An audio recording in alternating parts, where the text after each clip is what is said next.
listening to 91.5 WDBK-FM, Blackwood, Camden County College Radio.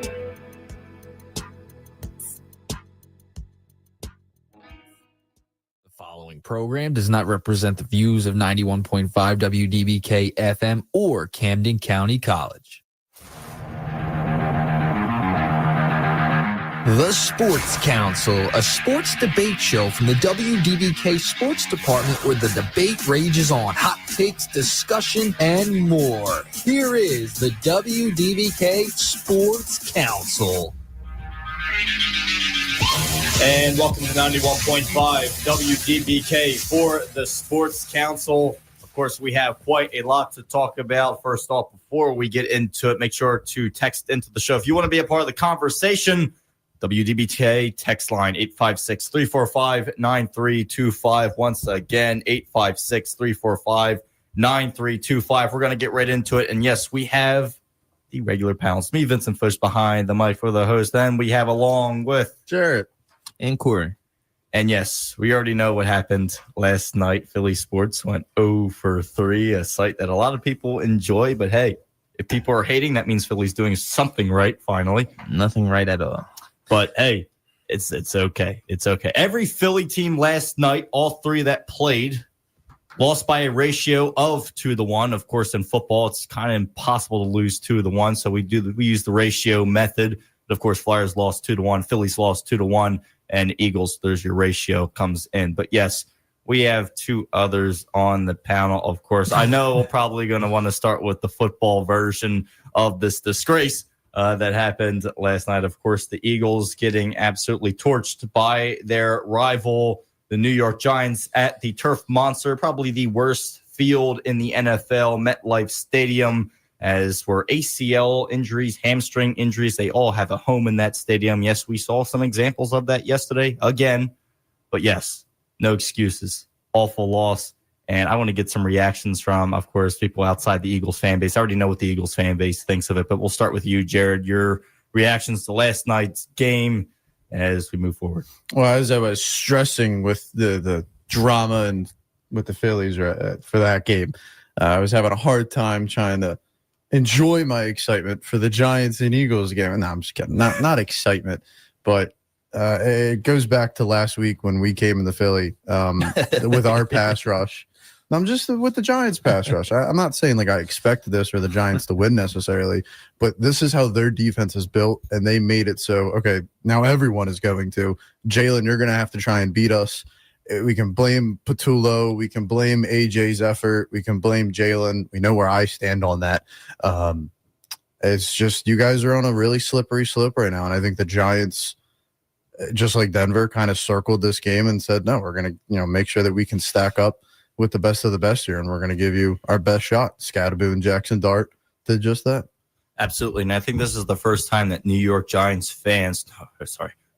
football Giants, be correct on that. But I think it's the first time that they've actually seen some time of light in their starting quarterback. Of course, it was funny when he was taken out and Russell Wilson came in, the boos that rained down as everyone was focusing on that blue tent. Of course, there was a little bit, I think it was like a hip injury or something that they were looking at. It was like something with his hip, but Russell came in for a little bit. Obviously, nothing happened, and he was booed off the field. But no, I mean, I think that's a great point. This is something where, Denver did this exact same thing to the Eagles offense. And the Eagles had a game like this last year against Tampa where they absolutely got railed. They got blown out.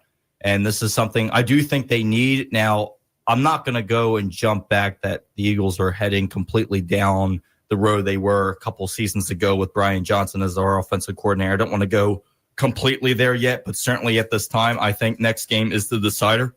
If it does end up being a similar game that we saw yesterday and the week prior, I think people definitely have the right to start worrying and thinking that's the direction it's going. Now, don't get me wrong. I'm not going to put on a shield on Hurts on this effort. That was awful last night. There were multiple times that he had guys open that could possibly, if he threw it correctly, probably would have had a long touchdown. We saw that multiple times yesterday. There were guys that were open but did not get the ball out quick enough. I'm not going to ignore that fact at all. I think it was not a great showing from Hurts. I'm not going to defend him on that whatsoever.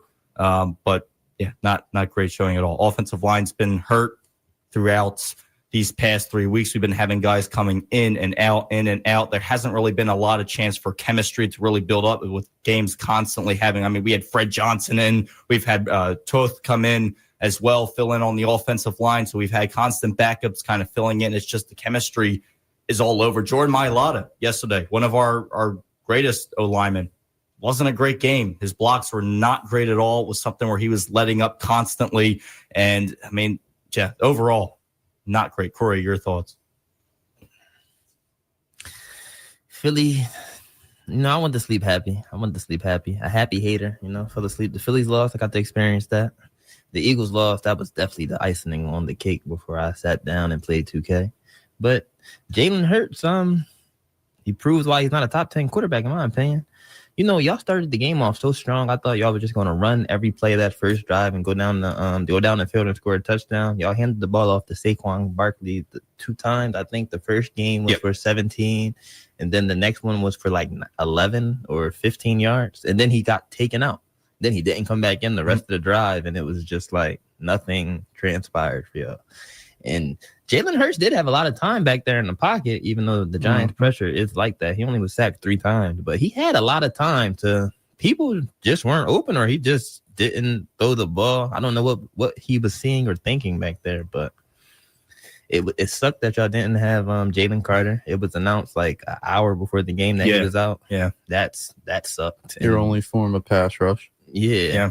And then Quinyon Mitchell, he hurt his hamstring out, the first or second quarter? Yeah. I think it might have been the first, or no, second quarter, maybe in the second quarter. Yeah, that hurt y'all too, because I don't even know the other 2 corners y'all have, but they look suspect. Like it was one play that the Giants were moving the ball, and the Giants receiver did like a little fake, and he tried to go left, and he bumped into your corner. I thought they were definitely going to throw the flag, but I'm like, that ball is probably not catchable. Thought they would be at the 1. Yeah. Y'all couldn't stop Cam Scatterboo for nothing. I mean, what did he finish with, though? 98 yards, 3 touchdowns. He had he almost 98 got rushing? Yes. 98 purpose? No. He had 98 rushing. Yeah. 98 rushing What do you have a on carry? 19 carries. 3 touchdowns. Yeah, He yeah. averaged 5.2 a carry. But it was looking like, he ran over Zach Bond 2 times, by the way. Yeah, he did. Yeah. Little boyed them. There were many times where it was actually strange. Bond was caught. There were a couple times he was caught in open field where he had so much space.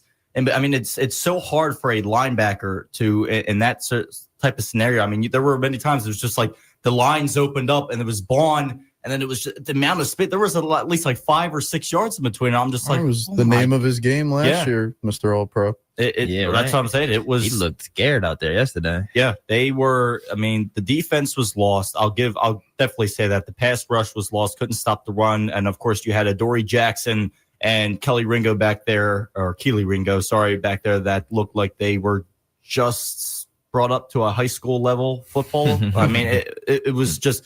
No, we really do need a corner, and I think, and I said this yesterday in the group chat.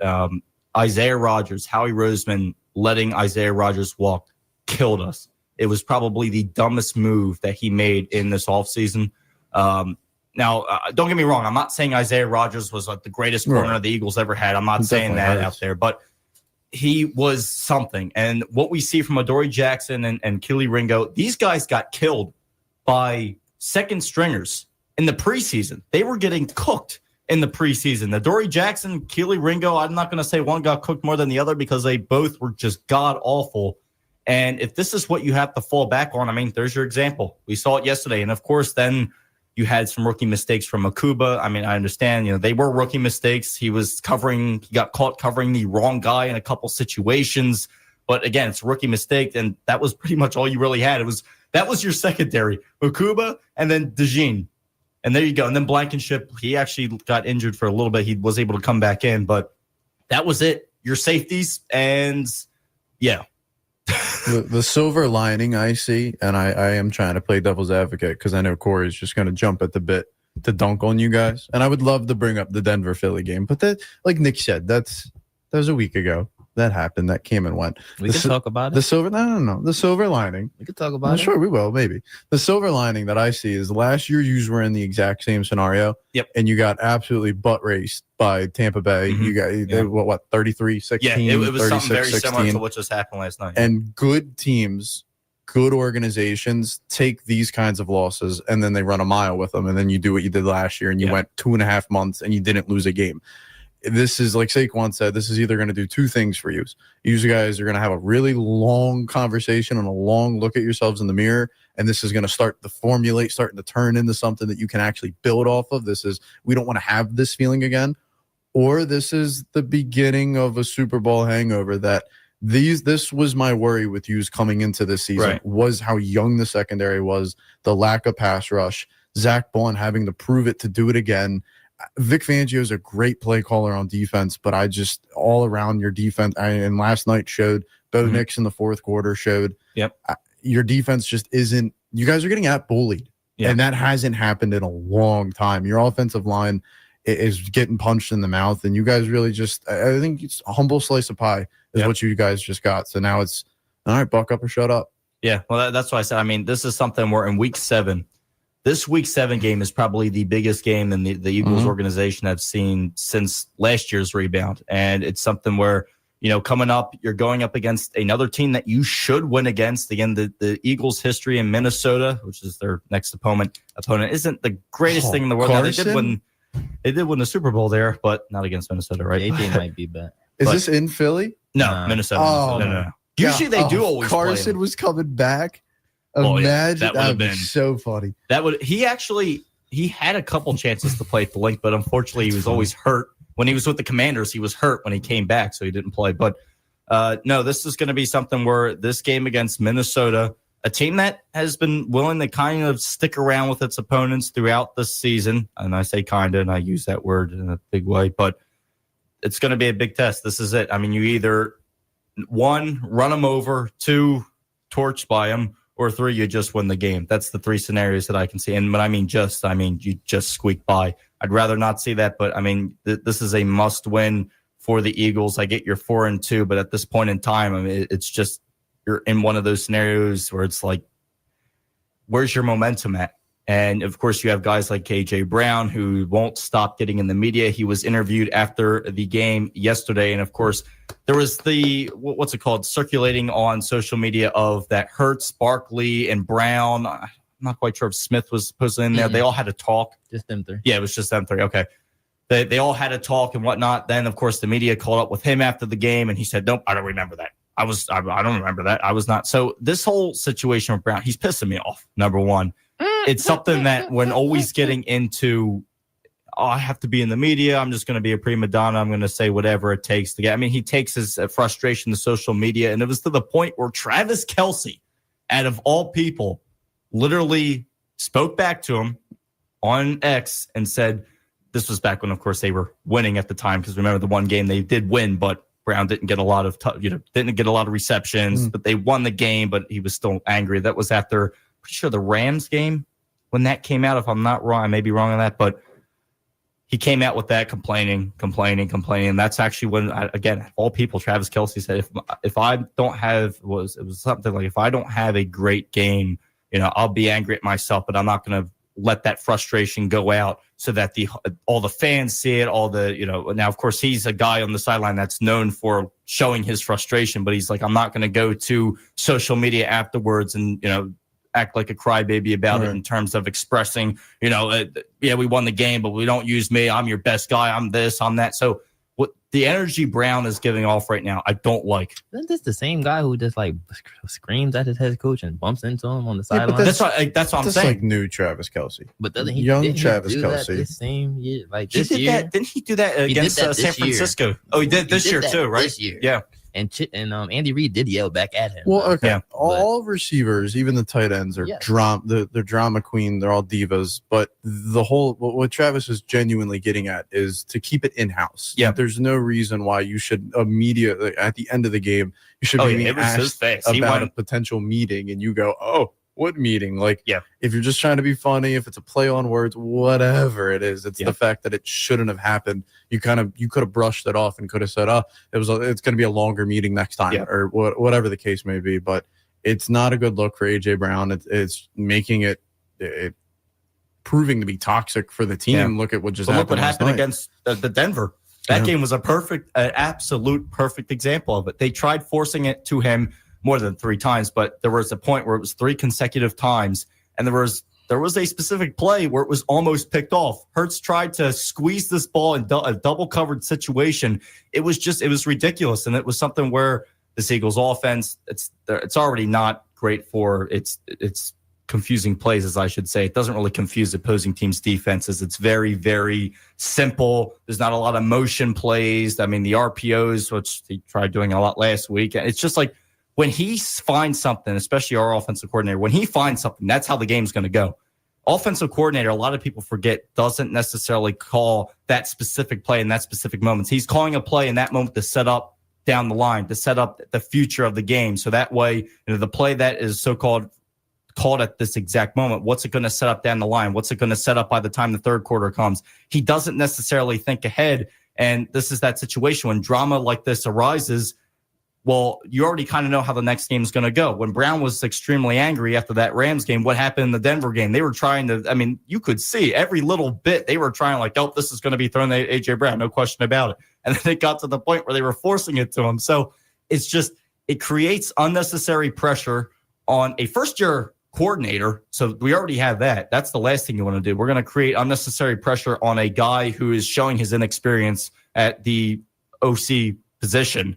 And the next thing you know, it's just your offense, your whole team is already off, your defense, but now it's unnecessary drama that there's no reason it should even be in the locker room. And if it's in the locker room, keep it in the locker room. We don't need to hear it. As much as I love the Eagles, what happens with this team and behind closed doors, there's no reason I need to know anything about it. There's no reason it needs to be released to the Philly media. The Philly media, in my opinion, when they get a hold of something, they already create the drama. Let the media create the drama. You don't need to. Let the media do what they do. They create, drama all the time. That way they can get more clicks. That's what they do. But don't create it for yourself. Creating don't bring down your team. parallel for him to get traded. Exactly. That's the thing. It's you get so toxic that it's just like, at this point in time, just release them. And I don't know. Now, I don't want to go too nuts. I'm not going to say that's what's going to happen. But at this time, man, I tell you what, grow up. That's all I have to say. Corey, I'll go to you. I know you have plenty to say on this. And at this time. Oh, no. If y'all just run the ball more and get the hand out of Jalen Hurts' hands, y'all would actually win. Last 2 weeks, have him stop throwing the ball. Run the ball. Run the ball. That's how y'all won the Super Bowl last year. Run the ball. That's how we won the Super Bowl last year. But when we were running the ball, it wasn't. Goes back to how plays are developed. Run the ball. You can't just run the ball when your plays are not set up for in the correct way. We tried doing that. How many weeks? 1 through 3 were the weeks where that was basically all we were doing. The pass game. You saw Jalen Hurts didn't have a passing touchdown until what? I think it was around what was the it? Rams game, I want to say. Yeah. Was it the Rams game? Y'all had to come back. Y'all put the ball in his hands. hands. That's right. Yeah, so it was until the Rams game.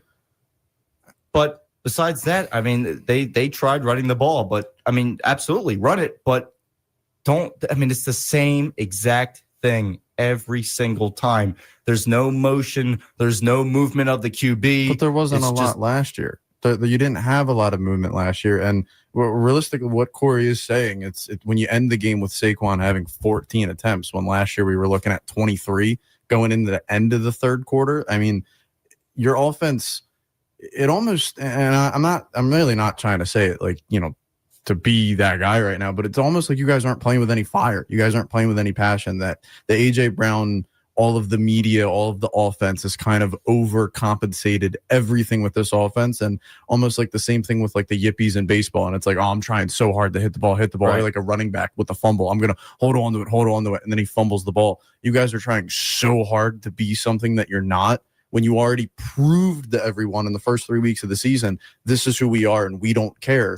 And now AJ's being the diva that he is. And it's like, well, why are we even, like Travis is saying, why are we even here right now? We're 3-0. Right. We were 4-0. What's the point to We don't need the fire alarms don't need to go off. We already knew the team that we were, and now we're creating this identity crisis. When I literally you heard me saying it 2 weeks ago, right, giving you guys credit after credit, saying your offensive line and Sirianni doesn't care about your bets and your fantasy teams, and it doesn't matter what our receivers have, because at the end of the day, what the argument was for me versus you guys in the Jalen Hurts episodes was, oh, well, Jalen Hurts wins. And I couldn't say anything with that. You genuinely, at the end of games, won the game, and push came to shove. You won the Super Bowl. And at that point, me and Corey got nothing to say. But when you're 4-0 and you're trying to pass the ball, and that's how you lost to Denver, is a halftime hit, and you guys, for whatever reason, just decided to throw the ball. You couldn't not run the ball, but you gave up on running the ball. You ran it once on first down and said, man, we're going to go away from it from 3 drives. And you guys just, I don't know, you guys are so in your head that it's honestly, it's crazy to watch it actually play out. Well, I mean, I think when you look at it, it's the ability to adjust in the long run. And this is something where, again, it shows the inexperience of our OC. And of course, I mean, we saw it many times. I just can't blame him. I can't blame Patullo when it's the exact same 11 minus Becton. Well, I mean, so in this type of situation, of course, we saw it yesterday in terms of when they did run the ball. And there were times where Barkley ran right into the back of one of his linemen. He ran into the back of Mailata yesterday a couple times in the play. I mean, they've gotten stopped in the backfield an insane amount of times when trying to run the ball. And this is something where the play development, and this goes back to exactly what I say. I don't see, and I know you said you don't want to go right to Kevin Patullo on this, but I just don't see Patullo having a game plan where he just, when he calls plays, it doesn't set up anything in the future. He doesn't have, I mean, it's a 1/2 type of situation that he has set up. I don't see a coordinator here that has a play set up for the future. I mean, again, people forget, a coordinator doesn't just look at that specific situation. The play he calls in this situation is to set up more opportunities down in the drive or more opportunities, next in the game. This is something where, opposing teams' defenses read this guy so well. He had 12 carries. Yeah, the week before that, he had 6.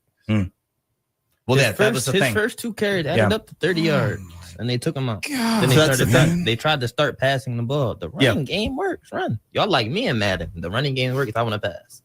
And then I throw a pick, and then I lose the game. Just run. That was the thing when I said about forcing the pass in Denver. Yeah, that goes right into. And if y'all don't like your offensive coordinator, fire him. If he's incompetent, get somebody else in there. But then you got to ask the question: who's then calling plays? If anything, if I'm Hughes, I'm mad at the fact that when Sirianni got here, his biggest calling card was calling plays. And I understand that you tried it and it didn't work, and it's whatever. Yeah, it's been 2 years.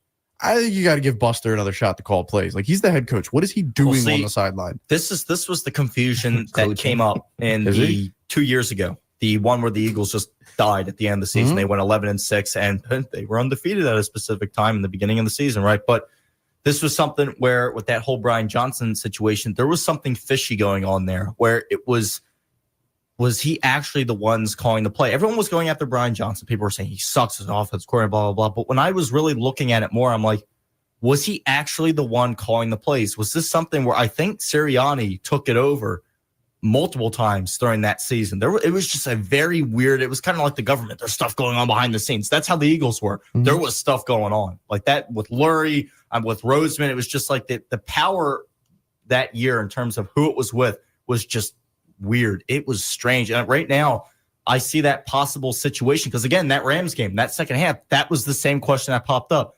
Was Patullo actually calling those plays, or was it Sirianni?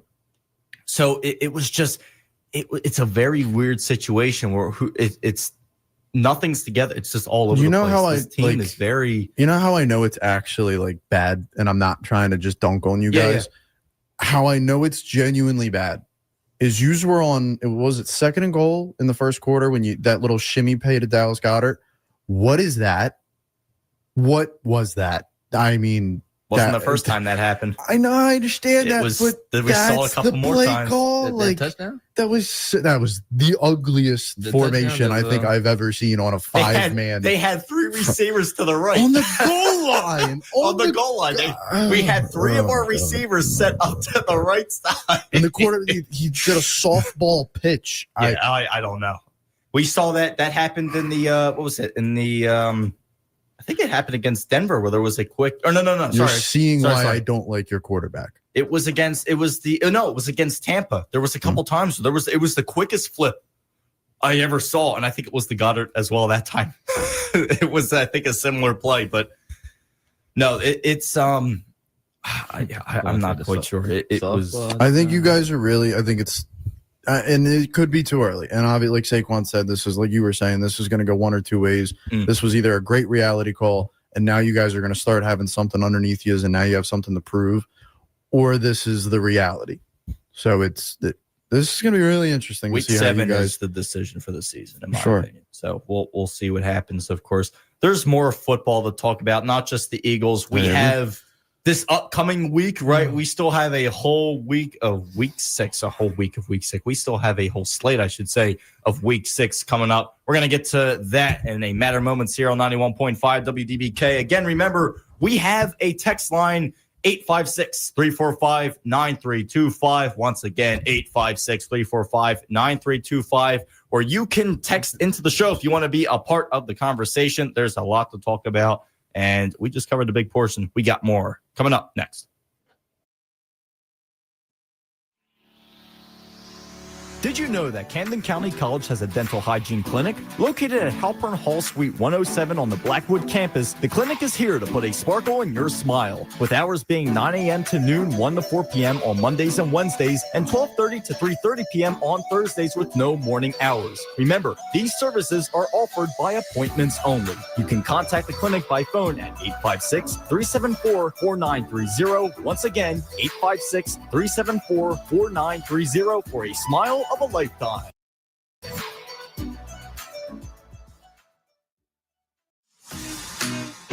Did you know about the TRIO Student Support Services Program? The federally funded TRIO program is designed to enable low-income college students, first-generation college students, and students with a documented disability to stay in college until they earn their degree or transfer to a four-year institution. The Student Support Services Program at Camden County College will assist students with basic college requirements, provide opportunities for academic development, and motivate students towards the successful completion of their associate's degree or transfer to a four-year college. Student Support Services will provide academic and career advisement, tutoring assistance, completion of financial aid forms, and much more. Contact TRIO at 856-968-1335. You can also email them at studentsupport@camdencc.edu. The location to find out more information about this program is on Camden County College's Camden campus, located on the second floor of College Hall. The TRIO Student Support Services Program, where the students are destined for success.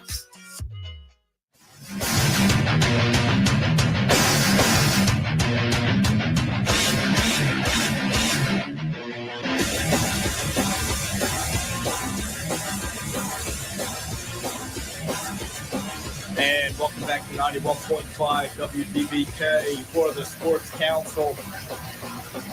Yeah, this intro that you hear right now, that is currently what my head sounded like last night. As it was just one of those, I'm not going to just say one of those games. It was one of those 3 games. All 3 games were pretty much exactly that.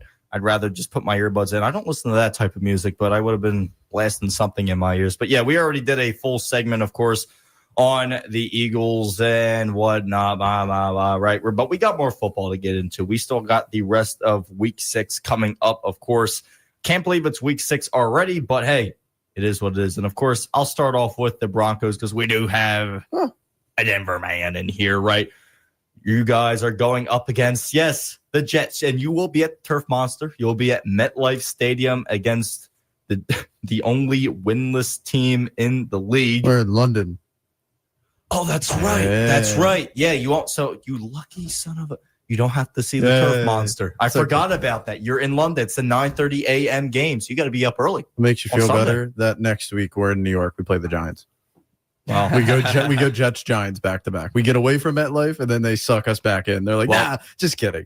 Well, look what happened to us yesterday. The Turf Monster got the Eagles, but now hopefully, I always hope this. I hope no one gets hurt. Serious. I don't root for anyone to get hurt, but yeah, that's rough. But yeah, anyway, We'll talk about that one next week comes around. You got the Jets coming up. So I mean, hey, you got London 9:30. You're gonna have a bunch of Brits in the crowd rooting on maybe the Broncos, probably not the Jets, because no one's dumb enough to be a Jets fan especially if they're a new fan.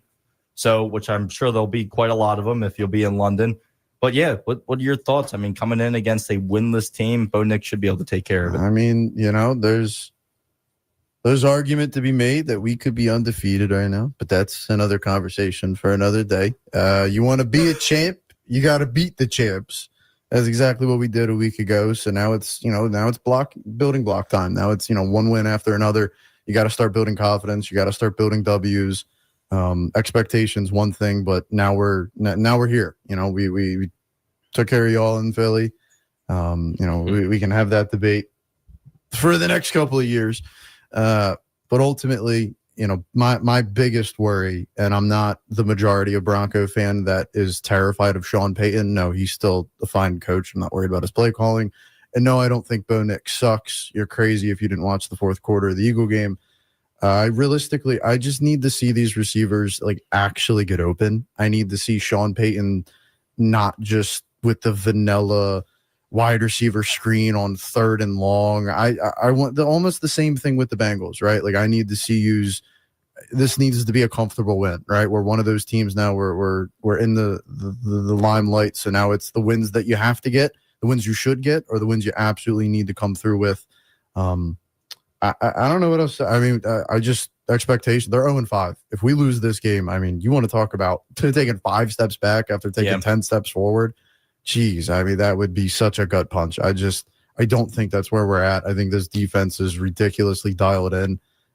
We just played against the running quarterback and Jalen Hurts. Yep. I think we're going to take care of Justin Fields. They don't have options outside of Garrett Wilson.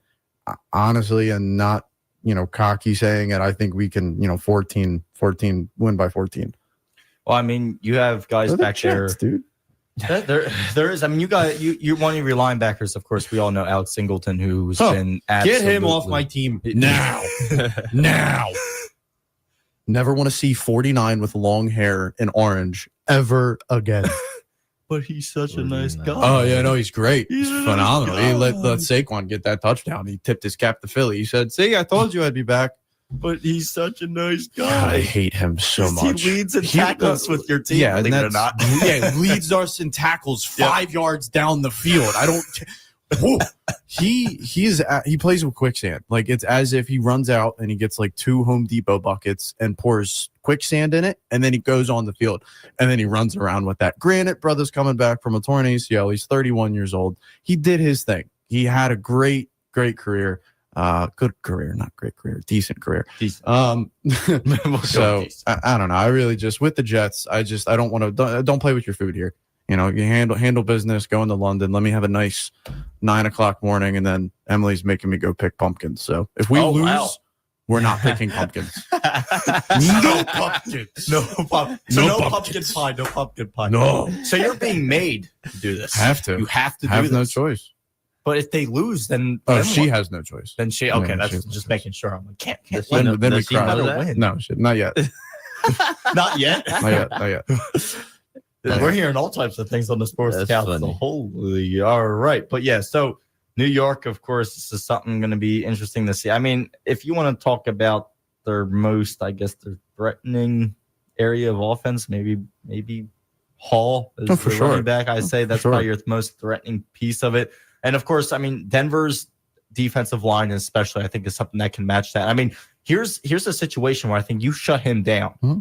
The Jets already are great at with taking themselves out of the game, but I mean, I don't think they need much help in that area. But if you can, shut him down, I don't think this offense has anything unless all of a sudden their pass game wakes up, which is rare. But the way the NFL has been going this year and the games that I've watched, I give up. I really do. The name of the game playing the Denver defense is going after that white boy, Riley Moss. Just look for him, throw him the ball, and 50-50 chance. And I say that half jokingly. He's really good. Right. Riley Moss gets a lot of crap all the time, and I hate it. I literally can't stand it. The kid gets thrown at 20 times a game, and he only allows 5 catches a game. Yeah. He's, for what it's worth, for what he is for us, when Patrick Surtain is on the other side of you, you're going to get used and abused. It's not that you're not good. It's just the fact that you're not Patrick Surtain. Right. That's Garrett Wilson. Yeesh. You have him in fantasy, expect a long day. PS2 will be on him. But I don't play with your food here, and we should handle business in London. Yeah, I mean, this is going to be it's going to be a situation to see the pressure that you can get on the New York Jets, especially knowing their leading the offensive league in line. sacks, by the way. Well, that's the thing. Defensive Yeah, player you of just the took it year. over. What was I had it up, and it's mad. I'm mad that I don't have it right now in Oh, front of we me. But there was a stat that came out last week. I mean, showing exactly how much Denver specifically has really increased just in general their ability in terms of the defensive game. I had it, and I'm mad I don't have it in front of me right now. I'm trying to get it up. I'm trying.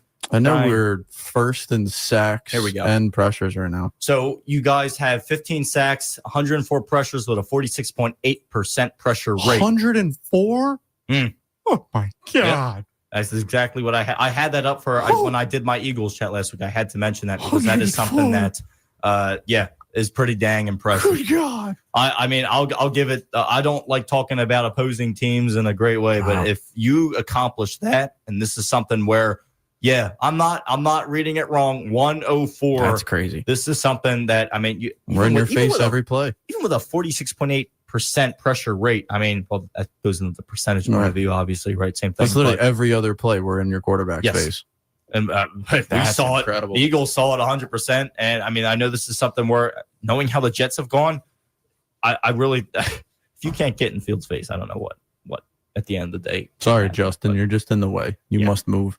Yeah, well, he'll be flattened. He'll be a part of the turf, one with the turf, right? But yeah, pretty dang impressive, of course. So that is something that, you definitely need the feel-good factor there 100%. And I'm not lying again on that. But of course, this is another game that I'm interested in really looking at. Of course, right now, I know it may not seem anything big, but the Jaguars and the Seahawks.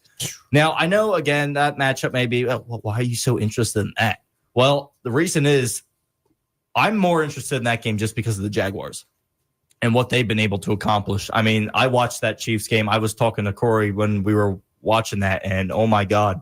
I mean, this is something where I never felt more happy after seeing a win for an opposing team that, obviously that's not the Eagles. I mean, the Jaguars, that game, that was the grit that I haven't seen from that franchise. Duval, I haven't seen that from them in a long time. Of course, first time that the actual Jacksonville fan could be louder than the opposing team's fan in their own stadium. It was something crazy. Of course, there are already a lot of Chiefs fans there. We know how it is in Jacksonville, but no, Trevor Lawrence, we saw that final touchdown. He fell down, then he fell down again, then he fell down again, and then got up and was able to just squeeze in. But not just that. I don't want to dish on him, but he was great passing the ball as well. Well, there's some flukes, but he was able to. I mean, there was one throw. I'm trying to remember who he threw it to, but it was to get them down the field. The throw was perfect. He had that ball. It went right over his receiver's shoulder, right into Brian Thomas. I think that may have been it. It was right side? perfect. Out of bounds. Yeah, out of bounds. That one. It was perfect. It was it was incredible. I'm looking at that like that was the clutch situation where they needed him, and he delivered on it finally.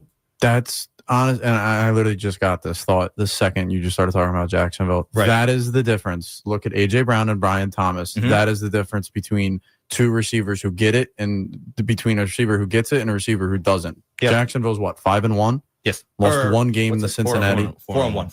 4-1. Not yet 5. And you now 4-2, but you Yeah. were 4-1. A.J. Brown being distracting, being loud, this, that, the third.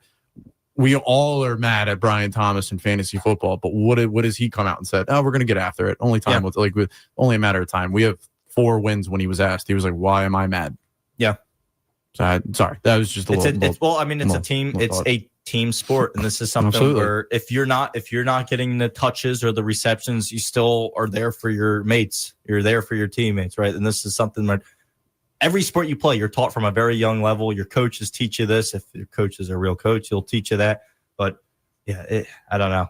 And I think that was a good point. I do really Good like point. this game, though. I am not on the side where I think Jacksonville's a fluke. I think they have an incredible defense. Trayvon Walker's finally coming into his own. Josh Hines-Allen is playing like a bat out of hell.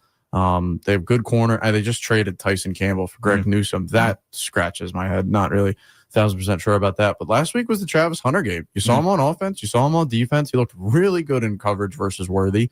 Their linebackers with Devin Lloyd. Who's the other kid I'm blanking on? Not Cisco. That's the safety. Devin Lloyd and the other cat that they have. Their defense, Eric Armstead playing up the middle on defense. Their defense is legit. And when their offense has been struggling, they've gotten them out of a lot of pinches. And not to mention Travis Etienne. Liam Cohen's a good play caller. And I understand like we're all kind of like getting there with Brian Thomas, but they're winning games. They are the Jaguars need to be noticed. I don't think they're a team to be taken lightly right now. Yeah.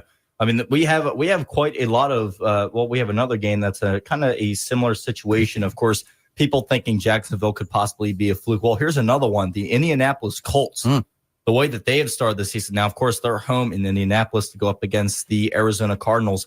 These are just another one. This is another one of those games where you wouldn't think would be excited, especially if you saw it before the season started. You think, oh, it's one of those crap games. It's at 1 o'clock, whatever. No, this is another one. Now, of course, the Colts are favored to win this game, but between, of course, against the Cardinals, 73.4% win probability. But still, the Colts are another one where I want to see them tested more down the line. Obviously, the Cardinals may not be a big way to do that, but I mean, hey, seeing Danny Dimes out there again, we'll see what happens. That's another game that I'm interested in. Of course, a lot of games I'm interested in are not ones I thought I'd be in the preseason, but then we, of course, have Sunday Night Football, another one, the Chiefs and the Lions, of course, in Kansas City. Again, so this is going to be another one. That's your Sunday Night Football. Is Rashee Rice back? Is that next week? Yeah, 5 weeks. Maybe. This is week 5, right? This is week 6. So he could be. Is he playing? I know he's either back this week or next week. I don't think that'll make a difference in the outcome. I got the Lions winning now. Oh, I think 1,000% makes a difference. They actually moved the ball with Rashee Rice. I don't think the Chiefs' offense can stay with the Lions' offense. With Rashee, I think they have a better chance without. I'm taking Kansas City to win this. Yeah, I think he is. As a matter of fact, I think he is returning. Even without Rashee, I think this is going to be a really good game. Because it was a 6-game suspension. 6. So we have one more then. So this is 6.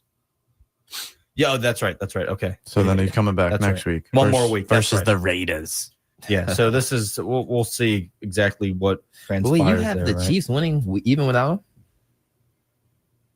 No, I kind of take that back. Now that you asked me and pressed me on it, I don't like that. I just had to see where you were coming from. I don't know. Yeah, here's the thing with the Chiefs. They are getting Xavier Worthy back. He's been back though, right? Yeah, he was like Vince. Now he's a go. Like last week, he was kind of like on the field, off the field. Yeah. Well, that's the thing. Yeah, he's confirmed because he was obviously the injury in week 1 with the collision with Kelsey. But yeah. Well, what do you think the score is going to be? Are you giving this like Detroit wins by like 10? Or do you think this is going to be a good game? They might win by 10. They might win by 7. Yeah, 6, I don't 3. see it being a. I think I like Kansas City. Yeah, no. At home, 2-3. How many times are they not the favorites in a game? I mean, and they're always the favorites. They're going to get their mojo back. That is a good point. They always are. But if they beat Jacksonville, okay, they probably lose this game. But the way you lost to Jacksonville, you think it's going to be a bit one of those rebound scenarios. It has to be for them. I will constantly give them credit until they show me I cannot give them credit. It's the Bill Belichick thing with the Patriots. I fear them and respect them until they have 4 wins. And that's that with Kansas City. Versus Detroit, I absolutely think they have a chance. They've arguably one of the best defenses in football. They can get after anyone with not Leo Chanel. The Carla Taffis, Chris Jones. They're hungry, man. Yeah, Duffy. We'll see what Chris happens. Jones didn't look hungry. No, Trevor he did Lawrence not. Running touchdown last play. Yeah, that was that. What was he doing? That was. They could be in like the dog days of New England when they didn't win Super Bowls, but they were still like decent, getting like 10, 11 wins. Well, that's the thing. I'm not ready to put them completely under the bus yet. I know some people are saying, "Oh, well, that's it for the little blip there." No, I'm not going to. How many times we did that with Tom and the Patriots? I am not doing that with these guys. That was my whole childhood. I just don't have them winning the division. Me neither. No. Let's make that clear. Me neither. I think it's us, but they will get in the playoffs. Yeah, they'll find a way. Goodell will make it away.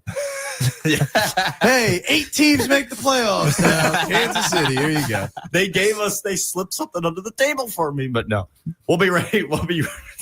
We'll be right back in a matter of moments on 91.5 WDBK. We may squeeze some baseball talk in, of course, because if we don't, I know our station coordinator will fly through the room. He gets extremely mad at me in particular. But we'll be right back in a matter of moments here on 91.5 WDBK for the Sports Council. This is what a lot. 91.5 WDBK-FM has its text line back.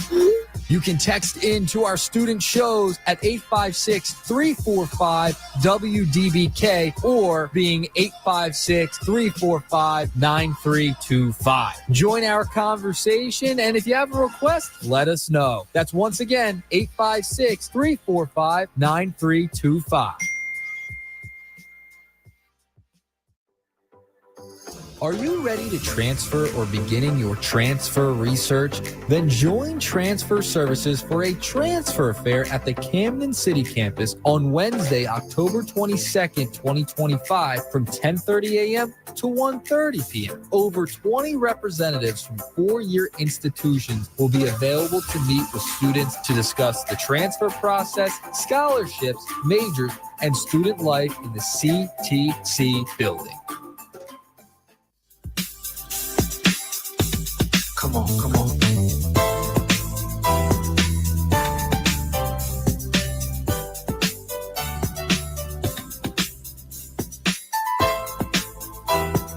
And welcome back to 91.5 WDBK for, yes, the Sports Council. We are back.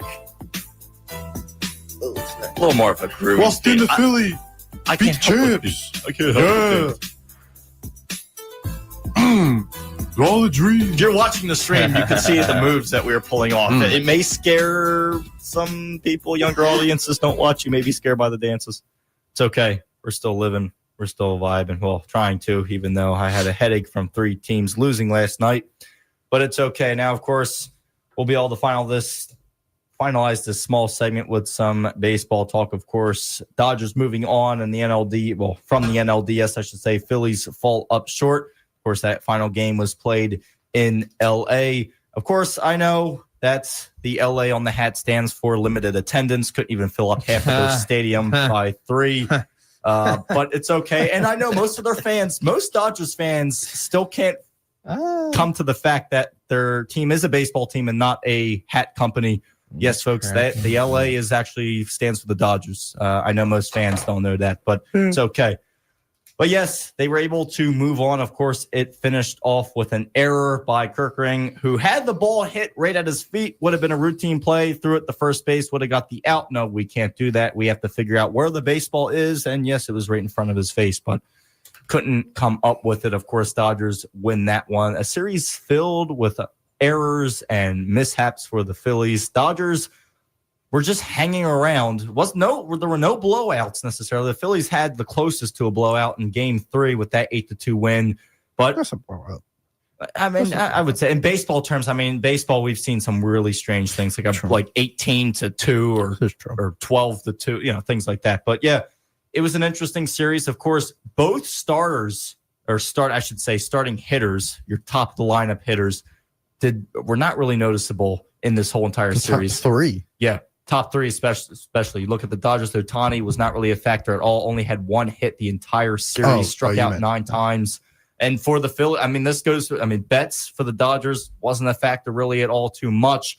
For the Phillies, Schwarber, the only game he showed up in was Game 3. Turner, nada at all. Harper, does he even still play on the team? I don't know. At this rate, this was something where it was a pitcher's duel pretty much almost every single game. Again, I'll subtract off the Game 3. But, yeah, it was a feisty series, and I'll give them credit that the Dodgers were able to hang around. And once again, it is an end of an era for the Phillies. That team will not be coming back the same. Good. I want them all gone. Yeah. I want Turner, Stott, Marsh. I'm tired of watching him squat when he hits the ball. I'm tired of Stott's uppercut swing. I'm sick of.